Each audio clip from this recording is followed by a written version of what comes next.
وہ رات گزر گئی، پھر اور کئی راتیں گزر گئیں۔ صلاح الدین ایوبی انتظامی کاموں اور نئی فوج تیار کرنے میں اتنا مصروف رہا کہ ناجی کی دعوت قبول کرنے کا وقت نہ نکال سکا۔ علی بن سفیان نے اسے ناجی کے متعلق جو رپورٹ تھی اس سے وہ پریشان ہو گیا۔ اس نے علی سے کہا، تو اس کا مطلب یہ ہے کہ یہ شخص صلیبیوں سے زیادہ خطرناک ہے، یہ ایک سانپ ہے جسے مصر کی عمارت آستین میں پال رہی ہے۔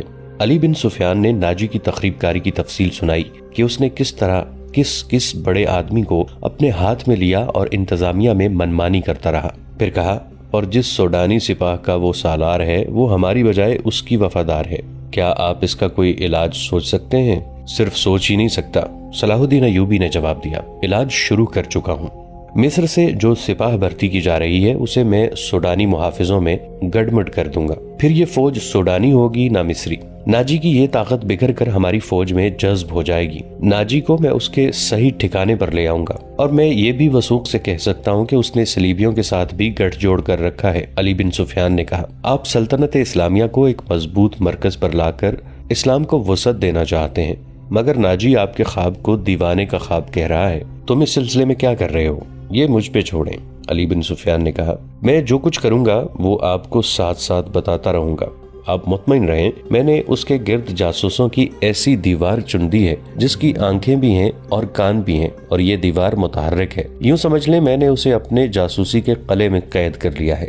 صلاح الدین ایوبی کو علی بن سفیان پر اس قدر اعتماد تھا کہ اس سے اس کی درپردہ کارروائی کی تفصیل نہ پوچھی۔ علی نے ان سے پوچھا، معلوم ہوا ہے کہ وہ آپ کو جشن پر مدعو کر رہا ہے، اگر یہ بات صحیح ہے تو اس کی دعوت اس وقت قبول کیجیے گا جب میں آپ کو بتاؤں گا۔ صلاح الدین ایوبی اٹھے اور ہاتھ پیٹھ پیچھے رکھ کر ٹہلنے لگے۔ ان کی آہ نکل گئی اور رک گئے اور بولے، بن سفیان، زندگی اور موت اللہ کے ہاتھ میں ہے۔ بے مقصد زندگی سے کیا یہ بہتر نہیں کہ انسان پیدا ہوتے ہی مر جائے؟ کبھی کبھی یہ سوچ دماغ میں آ جاتی ہے کہ وہ لوگ شاید زیادہ خوش نصیب ہیں جن کی قومی حس مردہ ہو جاتی ہے اور جن کا کوئی کردار نہیں ہوتا، بڑے مزے سے جیتے ہیں اور اپنی آئی پر مر جاتے ہیں۔ وہ بد نصیب ہیں امیر محترم، علی نے کہا۔ ہاں بن سفیان، صلاح الدین ایوبی نے کہا، میں جب انہیں خوش نصیب کہتا ہوں تو یہی بات معلوم نہیں کون میرے کان میں کہہ دیتا ہے جو تم نے کہی ہے، مگر سوچتا ہوں کہ ہم نے تاریخ کا دھارا اس موڑ پر نہ بدلا تو ملت اسلامیہ بکھر کر وادیوں، جنگلوں اور صحراؤں میں کھو جائے گی۔ ملت کی خلافت 3 حصوں میں بٹ گئی ہے، امیر منمانی کر رہے ہیں اور صلیبیوں کے اعلی کار بنتے جا رہے ہیں۔ مجھے یہ ڈر بھی محسوس ہونے لگا ہے کہ مسلمان اگر زندہ رہے تو وہ ہمیشہ صلیبیوں کے غلام اور اعلی کار بنے رہیں گے۔ وہ اسی پہ خوش رہیں گے کہ زندہ ہیں، مگر قوم کی حیثیت سے وہ مردہ ہوں گے۔ ذرا نقشہ دیکھو علی، آدھی صدی میں دیکھو ہماری سلطنت کا نقشہ کتنا سکڑ گیا ہے۔ وہ خاموش ہو گیا، سر جھکا کر ٹہلنے لگا، پھر رک گیا اور سر کو جھٹک کر علی بن سفیان کو دیکھا۔ صلاح الدین ایوبی نے کہا، جب تباہی اپنے اندر سے اٹھے تو اسے روکنا محال ہو جاتا ہے۔ اگر ہماری خلافت اور عمارتوں کا یہی حال رہا تو صلیبیوں کو ہم پہ حملہ کرنے کی ضرورت پیش نہیں آئے گی۔ وہ آگ جس میں ہم اپنا ایمان، اپنا کردار اور اپنی قومیت جلا رہے ہیں، اس میں صلیبی آہستہ آہستہ تیل ڈالتے رہیں گے۔ ان کی سازشیں ہمیں آپس میں لڑاتی رہیں گی۔ میں شاید اپنا عزم پورا نہ کر سکوں، میں شاید صلیبیوں سے شکست بھی کھا جاؤں، لیکن میں قوم کے نام ایک وصیت چھوڑنا چاہتا ہوں۔ وہ یہ ہے کہ کسی غیر مسلم پر کبھی بھروسہ نہ کرنا، ان کے خلاف لڑنا ہے تو لڑ کر مر جانا، کسی غیر مسلم کے ساتھ کبھی سمجھوتا اور کوئی معاہدہ نہ کرنا۔ آپ کا لہجہ بتا رہا ہے جیسے آپ اپنے عزم سے مایوس ہو گئے ہیں، علی بن سفیان نے کہا۔ مایوس نہیں، صلاح الدین ایوبی نے کہا، جذباتی۔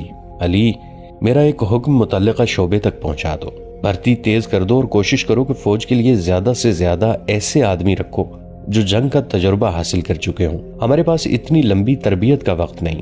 بھرتی ہونے والوں کا مسلمان ہونا لازمی قرار دے دو، اور تم اپنے لیے ذہن نشین کر لو کہ ایسے جاسوسوں کا ایک دستہ تیار کرو جو دشمن کے علاقے میں جا کر جاسوسی بھی کریں اور شب خون بھی ماریں۔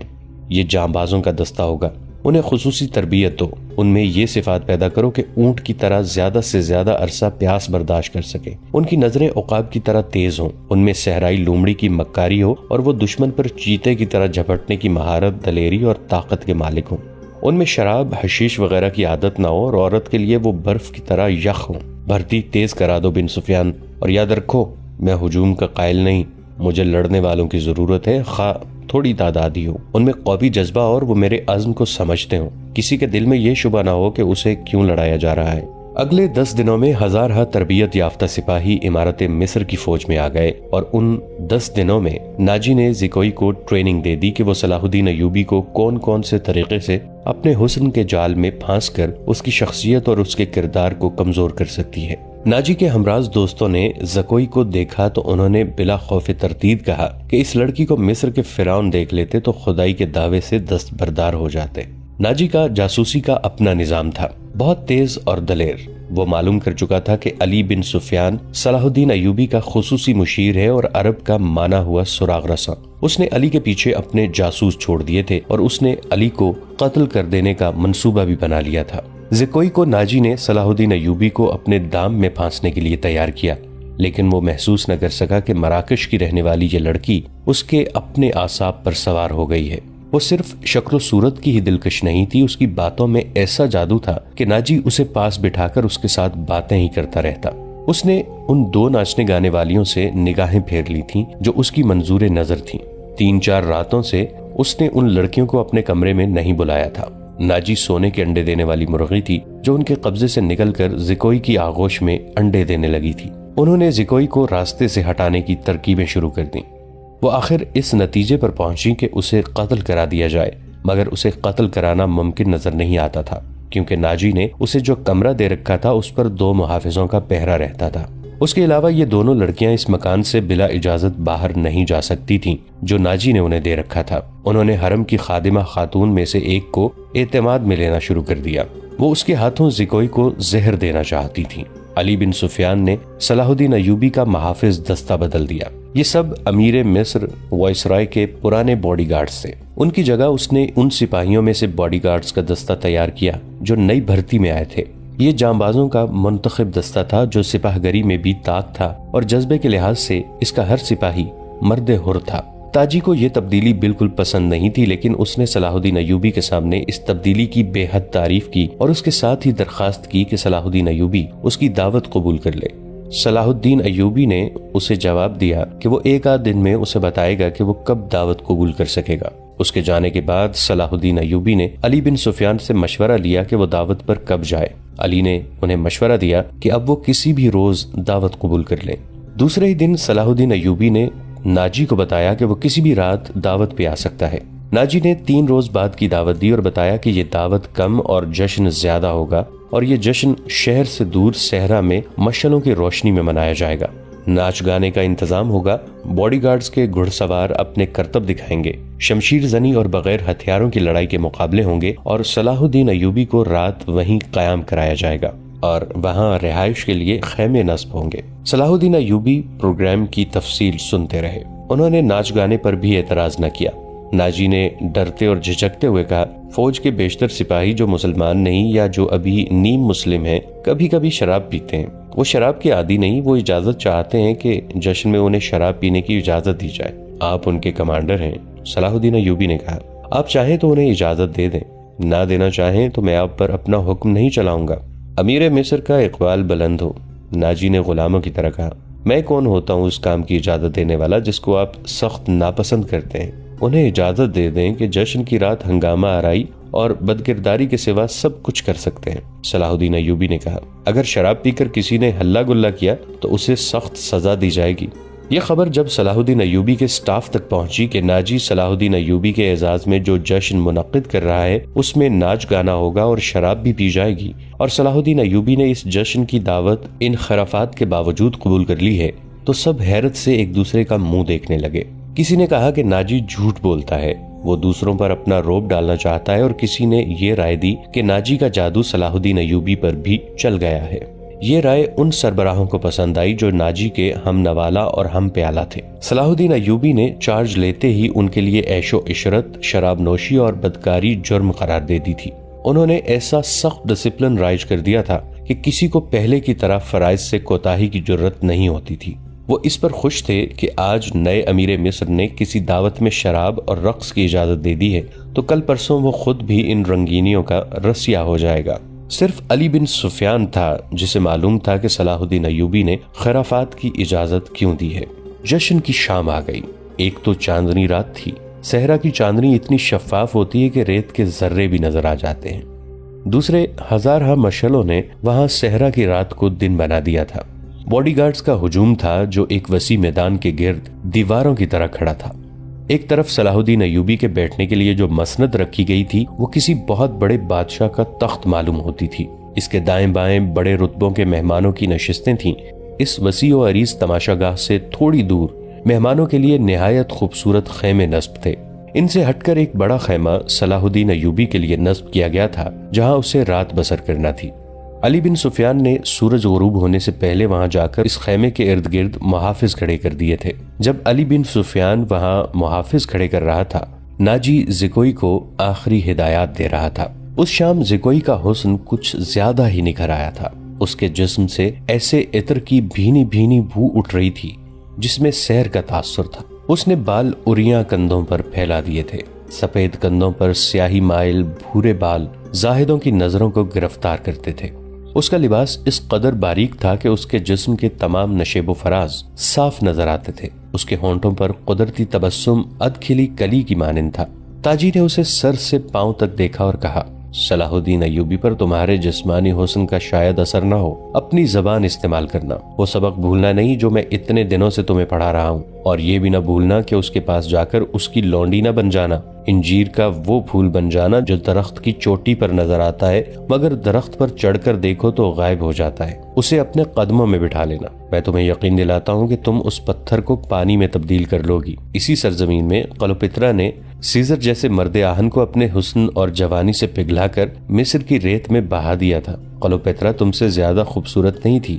میں نے تمہیں جو سبق دیے ہیں وہ کلوپترا کی چالیں تھیں۔ عورت کی یہ چالیں کبھی ناکام نہیں ہو سکتی۔ زکوئی مسکرا رہی تھی اور بڑے غور سے سن رہی تھی۔ مصر کی ریت نے ایک اور کلوپترا کو حسین ناگن کی طرح جنم دیا تھا۔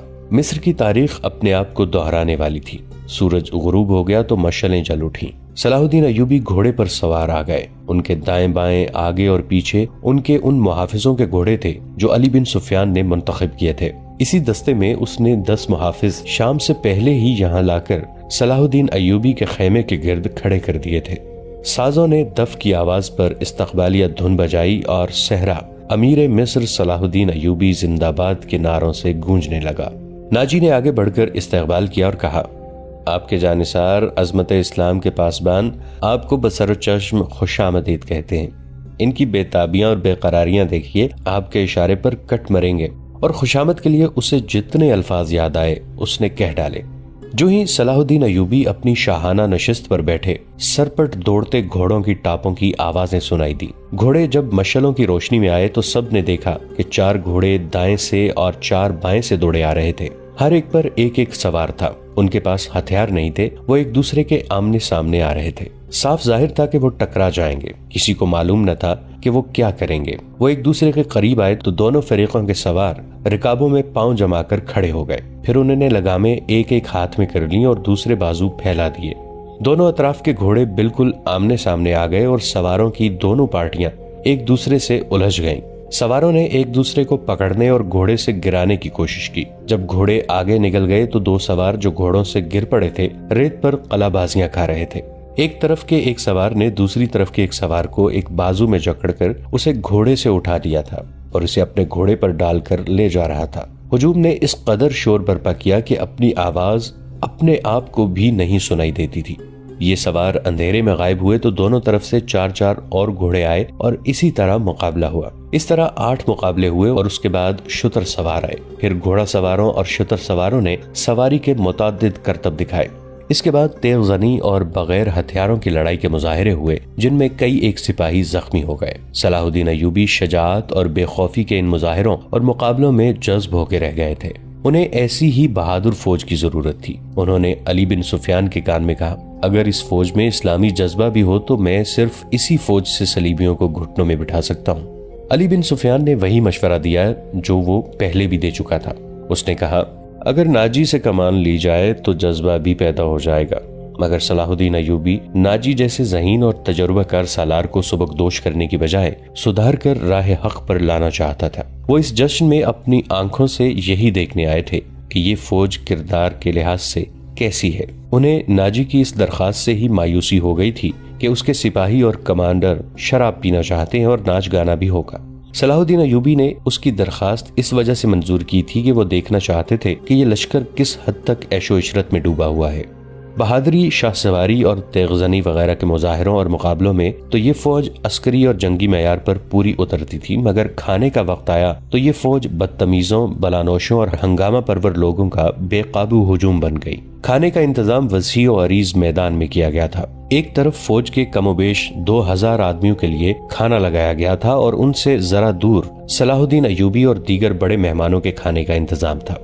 سینکڑوں سالم دمبے اور بکرے، اونٹوں کی سالم رانیں، ہزاروں مرغ روسٹ کیے گئے تھے۔ دیگر لوازمات کا کوئی شمار نہ تھا اور سپاہیوں کے سامنے شراب کے چھوٹے چھوٹے مشکیزے اور سراہیاں رکھ دی گئی تھیں۔ سپاہی کھانے اور شراب پر ٹوٹ پڑے، غٹا غٹ شراب چڑھانے لگے اور مارکا آرائی ہونے لگی۔ صلاح الدین ایوبی یہ منظر دیکھ رہے تھے اور خاموش تھے۔ ان کے چہرے پر کوئی ایسا تاثر نہیں تھا جو یہ ظاہر کرتا کہ وہ کیا سوچ رہے ہیں۔ انہوں نے ناجی سے صرف اتنا پوچھا، 50,000 فوج میں سے آپ نے یہ سپاہی دعوت کے لیے کس طرح منتخب کیے تھے؟ کیا یہ آپ کے بدترین سپاہی ہیں؟ نہیں امیر مصر، ناجی نے غلامانہ لہجے میں جواب دیا، یہ 2000 عسکری میرے بہترین آدمی ہیں۔ آپ نے ان کے مظاہرے دیکھے ہیں، ان کی بہادری دیکھیے۔ میدان جنگ میں یہ جس جانبازی کا مظاہرہ کریں گے وہ آپ کو حیران کر دے گا۔ آپ ان کی بدتمیزی کو نہ دیکھیں، یہ آپ کے اشارے پر جانیں قربان کر دیں گے۔ میں کبھی کبھی انہیں کھلی چھٹی دے دیا کرتا ہوں تاکہ مرنے سے پہلے دنیائے رنگ و بو سے پورا لطف اٹھائیں۔ صلاح الدین ایوبی نے اس استدلال کے جواب میں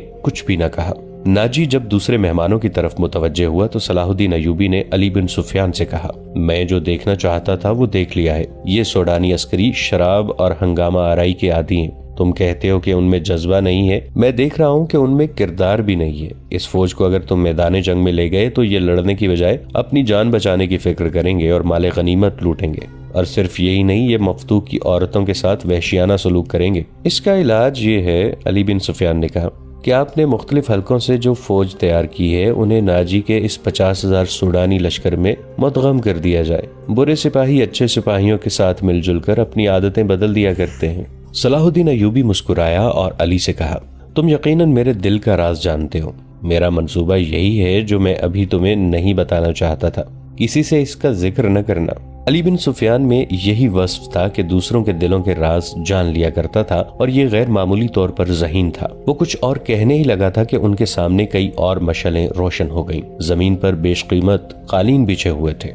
شہنائی اور سارنگ کا ایسا میٹھا اور پرسوز نغمہ ابھرا کہ مہمانوں پر سناٹا طاری ہو گیا۔ ایک طرف سے ناچنے والیوں کی قطار نمودار ہوئی۔ 20 لڑکیاں ایسے باریک اور نفیس لباس میں ملبوس چلی آ رہی تھیں جس میں ان کے جسموں کا انگ انگ نظر آ رہا تھا۔ ہر ایک کا لباس نہایت باریک چوغا سا تھا جو شانوں سے ٹخنوں تک لمبا تھا۔ ان کے بال کھلے ہوئے تھے اور اسی ریشم کا حصہ نظر آتے تھے جن کا انہوں نے لباس پہن رکھا تھا۔ صحرا کی ہلکی ہلکی ہوا سے اور لڑکیوں کی چال سے یہ ڈھیلا ڈھالا لباس ہلتا تو یوں لگتا تھا جیسے پھولدار پودوں کی ڈالیاں فضا میں تیرتی آ رہی ہوں۔ ہر ایک کے لباس کا رنگ جدا تھا، ہر ایک کی شکل و صورت ایک دوسرے سے مختلف تھی، لیکن حسن اور جسم کی لچک میں سب ایک جیسی تھی۔ ان کے مرمری بازوں اریاں تھے، وہ چلتی آ رہی تھیں لیکن قدم اٹھتے نظر نہیں آتے تھے۔ وہ ہوا کی لہروں کی مانند آ رہی تھیں۔ وہ نیم دائرے میں ہو کر رک گئیں۔ صلاح الدین ایوبی کی طرف منہ کر کے تعظیم کے لیے جھکیں۔ سب کے بال سرک کر شانوں پر آ گئے۔ سازندوں نے ان ریشمی بالوں اور جسموں کے جادو میں طلسم پیدا کر دیا۔ ناظرین، آج کی قسط میں اتنا ہی۔ آپ سے ملاقات ہوگی اسی ویڈیو کے تسلسل کے ساتھ نئی قسط میں۔ اگر آپ ہماری نئی آنے والی ویڈیو سے باخبر رہنا چاہتے ہیں تو ہمارے اس چینل کو سبسکرائب کر کے نیچے موجود بیل آئیکن کو ضرور کلک کیجیے گا۔ دعا ہے کہ اللہ رب العزت آپ کو اپنی حفظ و امان میں رکھے۔ ہمارا اور آپ کا اللہ نگہبان۔